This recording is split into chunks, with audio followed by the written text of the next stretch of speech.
Yan, so welcome back sa aming mga sumusubaybay dyan. So ito po yung second part ng aming vlog. Papuntang Tagpo. Dito po sa may part ng Laguna. So gaya po lang sinabi natin nung una, medyo maputik nga po talaga. Kailangan po nakabota. Yan, so ito po yung mga puno ng nyog. Mataas na. Matagal na po siguro itong namumunga. Yan, so yan. Putikan po talaga. Pero may mga bato po. Pwede po ninyong tapakan para hindi po masyadong maputikan yung bota. Yan.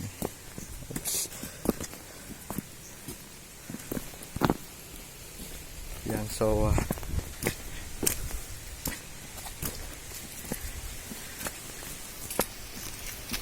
ano, Pastor? Kumusta yung ating paglalakbay? Okay lang. So by the way, Tuloy pa rin. nasa 15 minutes na po ata po kaming naglalakad kanina pa. 15 pa lang. Opo, Pastor. Matagal pa. Nasa 20 na siguro, Pastor. Mabagal pa tayo dahil putik. Okay lang, Pastor. Basta sigurado siguradong makarating tayo doon. May mga 3 pa namang nahuli tayong kasama, Pastor. Sila Grace. Sister Grace. Yan. So ito po yung surroundings ng aming dinadaanan. Yan. So talagang yung talagang kitang-kita ng mga puno ay yung buko. Kaya pa ba ni Grace? Yan, tapos ito pong mga puno na to. Hindi ko po alam yung pangalan, pero ito po yung common na mga puno dito. Yan. Hindi po tinuro ng aking teacher ng science kung anong pangalan ng mga puno na to. Isa bagay, hindi naman kami nag-hiking nung ako ay nag-aaral pa. Yan.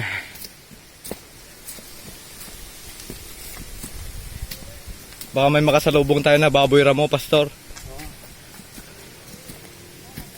Sa bundo. Baboy ramo saka mga labuyo. Yon, so may naririnig pa ako na parang ano bang tawag diyan, Pastor? Diyan sa Brook. brook. Ano sa Tagalog yan, Pastor? Sa Tagalog, ito lang. Yan. Pero yan, pwede po tayo maghugas dito. Maghugas muna ng bota para may pagpag natin yung mga putik-putik. Para matanggal ang putik. Saka mabato po dito sa parte na to. Ingat lang po sa mga gustong umakyat dito. Oo, malinaw talaga yung tubig. Yan, so hahakpagin ko na lang ng ganito. Pataas pa rin pala, no? Yan. So nandito na po yung aming mga kasama. Pero pag titingnan po ninyo yung tubig dito, talaga medyo malinis siya. Yan.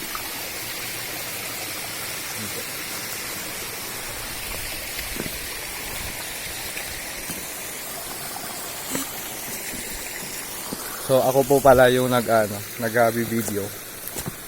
So kasama ko po si Pastor. Hawak ko po yung cellphone ni Pastor. Yan, siya po yung aking sinusundan. Official videographer po natin. So kailangan talaga ay tingin-tingin po tayo dito sa baba. Kaya pa? Grace? Pahinga muna. Muna tayo. Hintayin natin si Grace. May baong tubig. Kami ni Pastor, wala po kaming baong tubig. Lesson po sa amin na dapat nagbaon kami. Si Brother Harold? Meron ako kay Aaron. Meron pala. Ako lang pala yung walang baong tubig. Pero as of the moment, hindi ko pa po kailangan. Baka pagdating namin doon sa tagpo ay may buko doon. Yun na lang iinumin ko.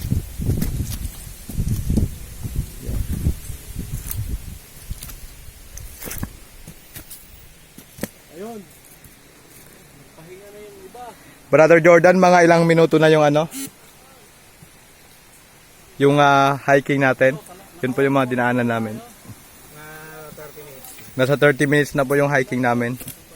At nasa 10 patak na po ng pawis yung nalalaglag mula sa aking mukha. Yan.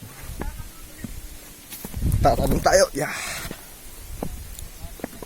Okay, so kami po ay hinintay ng aming mga kasama. Yan. So, nandito po sila. Yan. So, Sabi ko, si Brother PJ. usapan natin, unahan lang naman yan eh. Pero kung may pera ka na, pwede ka mag-down, sabi. Kasi walang problema sa akin. Eh, wala pa eh. Wala pa nag-down. Kasi ang ginagawa niyo yung mga tao na nagmamay-ari ng lupa, natatanda na. Kasi hindi na sila... Yan po, sina Brother Jordan. Wala pang kabayo? Yan, naghahanap na po ng kabayo si Brother Jordan. Wala pa daw kabayo. Pakita niyo po yung mukha niya na pagod na pagod na. Baka realistic. Yan. Una lang yan, unang ahon. Ito po si Tita Ganun Ami. din pala, mas Grabe. grabe pa yung inakyat natin Ate Grace. sa Kalawis. Kinakapos na ako ng Sa hindi. Malawis. Yan. Oh, grabe. Kami, pumunta kami ng gisgis eh. Naghahanap po ata ng gagamba si Brother Harold. Kasi sa gisgis, turo Saan yung ko lang gisgis? Pero kasi sa Kalawis, Saan yung gisgis? sa Tanay Rizal, hirap ang tubig doon. Meron din ako doon. Kabila lang nito. Kabila lang daw nito. Kabila lang So, dito. Nakatira kami doon sa Painahan. Tanay Rizal, oh. ako na po ay mauna na. Meron akong lupa doon. Tapos, walang tubig nga. Kailangan mo ng ramp pump para mapaakyat yung ano.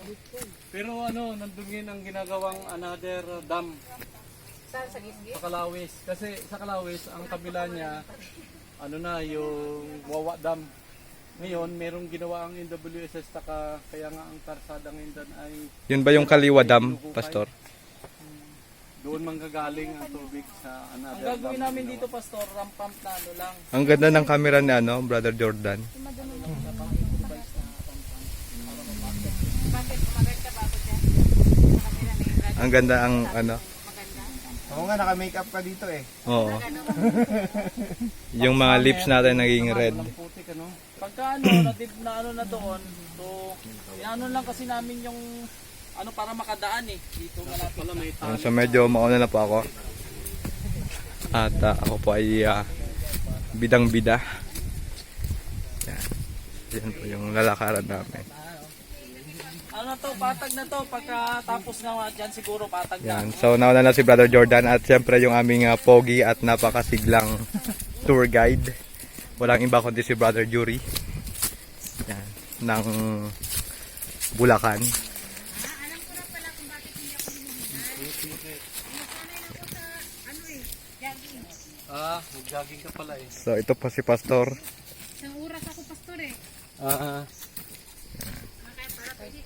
Ito binidyo. Kaya pala, sabi ko, bakit hindi ako Si hiningal? Tami. Hiningal ako. Si Tami ay hindi pa pinagpapawisan. Si Tito Lara hindi din. Si Ate Grace mga 20 na. Si Brother Harold fresh na fresh.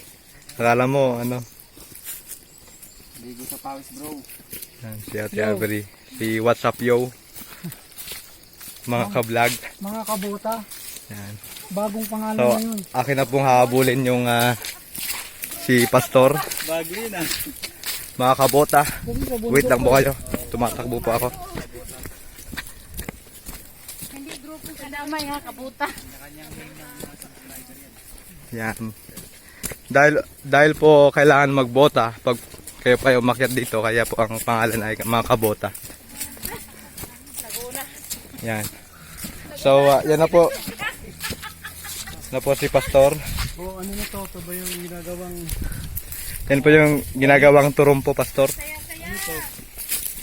Ano yung ginagawang nipa o banig? Parang pandan po ata yan, Pastor.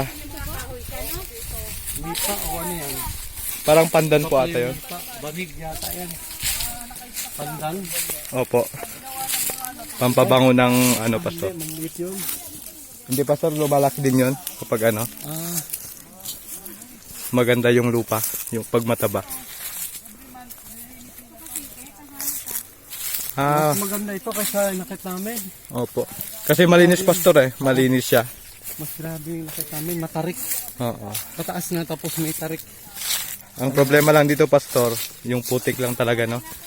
Yung putik sa tagulan lang yun. Oo. Pagdating ng summer. Pag, oo, madali na lang to. Oo. Pwede kang mag rubber shoes eh, pag ano, pag summer. Pero pag ganito talaga tag-ulan, wala. Sira ang rubber shoes pag ganito.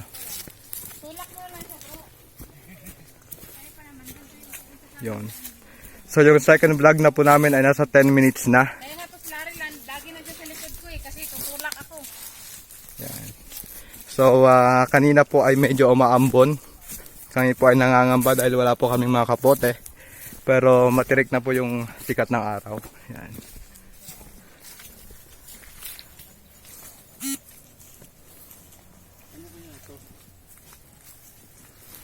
So ito po ulit yung aming mga kasama, si Tita Ami, Tulari.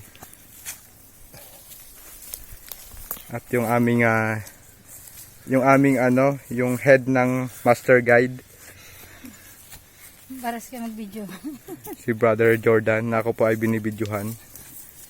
Si Brother Harold ay I'm full memory na po ata si Brother Harold. kailangan Yan. So ako pa ay naglalakad dito sa may gutter.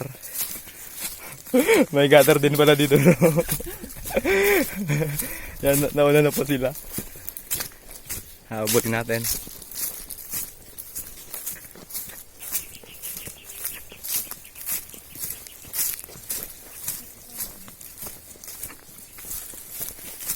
Yan. Medyo patad na po dito sa banda dito. Medyo patad na. Yan. Pero may putik-putik pa rin.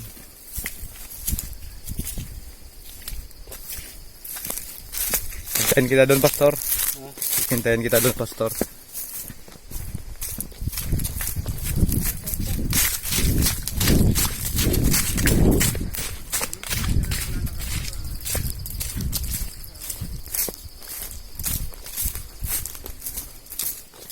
Yun, so patad na nga. Hindi ko alam kung may matarik pa mamaya na aakyatan namin. Pero medyo mga 100 meters na napatad dito.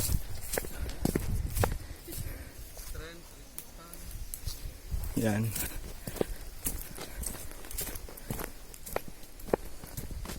So talagang hindi ka naman masyadong mapapagod. Kasi yung paligid ng dinadaanan ay talagang punong-puno ng oxygen. Yan, so may matarik po dito. Yan.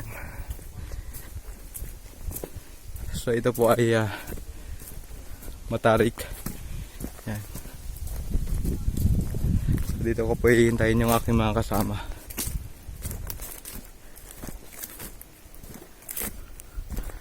So paano kaya ako dadaan dito? Hawak. So abangan ko po sila dito.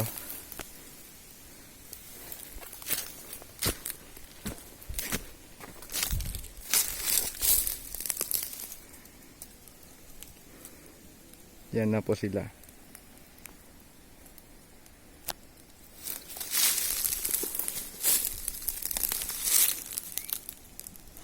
Hawak ka ta.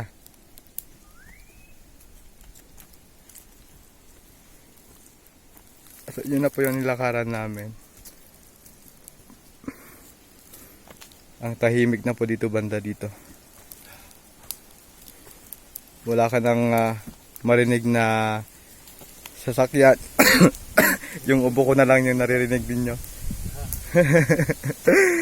Yan. Ayun.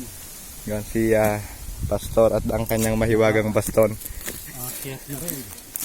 Akyat na rin si Brother Harold. Yan. Yung mga nag-subscribe, nag-aabang sa latest na na video ni Unexpected Happiness. Yan, coming soon. Inunahan na kita bro para para maabangan na ng ating mga viewers. Yan, pero si Pastor, ang aking vlog na po ay 15 minutes na. Hindi ko alam kung papanoorin pa nila Pastor. Pero ito po talaga yung actual, walang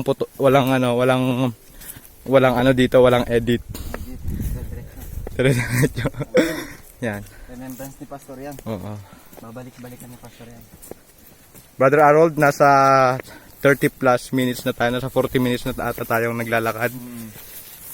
Nakakaramdam ka na ba ng pagod, bro? Hindi pa bro. Hindi pa. Eh kasi naman mahangin, no? Hangin at malamig kahit. Oo, tanghali malamig. na. Tama.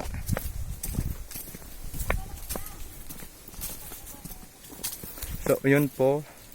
Hindi po masyadong makita yung yung dinaanan na kasi natatakpan ng mga punong kahoy. So, dito po, banda dito. Pababa na po kami.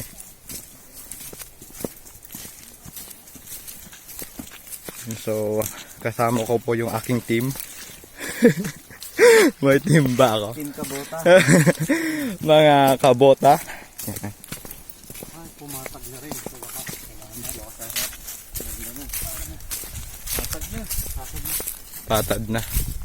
Patag na, Pastor. Yan. patag. May mga may mga bagong tanim dito na buko. Yan.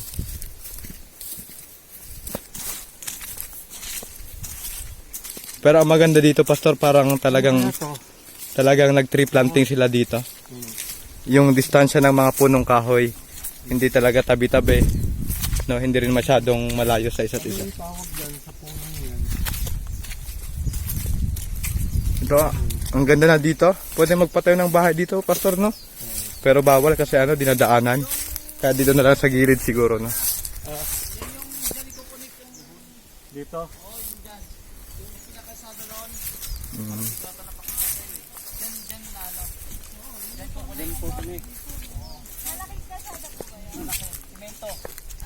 Ito, buwan-buwan nililinis nila to. Gagawin ng to, kuya? Hindi ako pinansin ni kuya. Yan. So, si Brother Harold ay nauna na kanina. So, missing yung dalawa. Bro, ayun, nakita ko na. Yun. Yun sila. Una na muna ako, bro. Yes, bro. Yan. So, mga buko. Nakakaaliw tingnan yung mga puno ng buko. Kasi sa probinsya namin, yan, kami din ay umaakyat ng puno ng buko. So malinis po dito banda. Yan.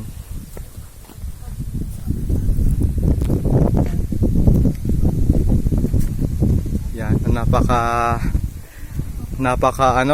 refreshing yung simoy ng hangin. Pag pumapasok sa lungs, talaga namang Yan, so meron po dito ang diversionary road. Yan, so may daanan po dito sa taas. May daanan din po dito sa baba. Sila po ay lumakad sa taas. Ako po ay sa baba. So bakit nga ba ako dito? Yan, so dumaan po sila sa taas.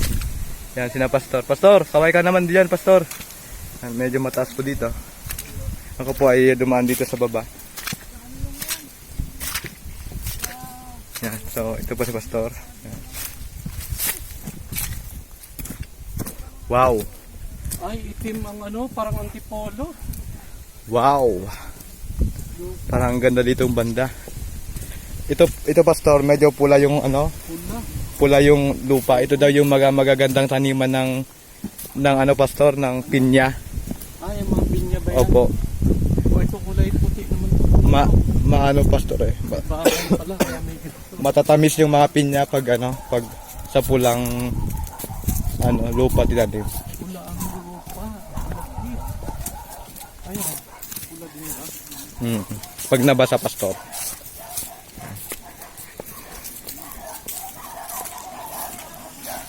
So may mga naririnig po kaming mga tahol ng aso. Ibig sabihin po niyan ay meron pong naninirahan dito sa may gitna ng bundok. Yan, so marami po yung mga aso. Sana po hindi po kami kagatin. Pero yan, so ito po may bahay po kami dito na nakikita. At napakaganda, no? Sa kanilang bakuran ay may maraming halaman. Pwede ito i-online pag sa Manila, maraming mag-interest dito. Yan. So ito po yung mga aso. Welcome to my vlog, dogs. Yan. So hindi po ako tinahulan, hindi ko alam kung bakit. Pero yung aking mga kasama tinahulan. Yan, so wow. Meron ding ilog pala dito. No? Hindi ko lang alam kung may isla dito. So may mga naninirahan na talaga dito sa gitna ng bundok. Yan, may mga aso na laman. Tumatahol. Ito, aso.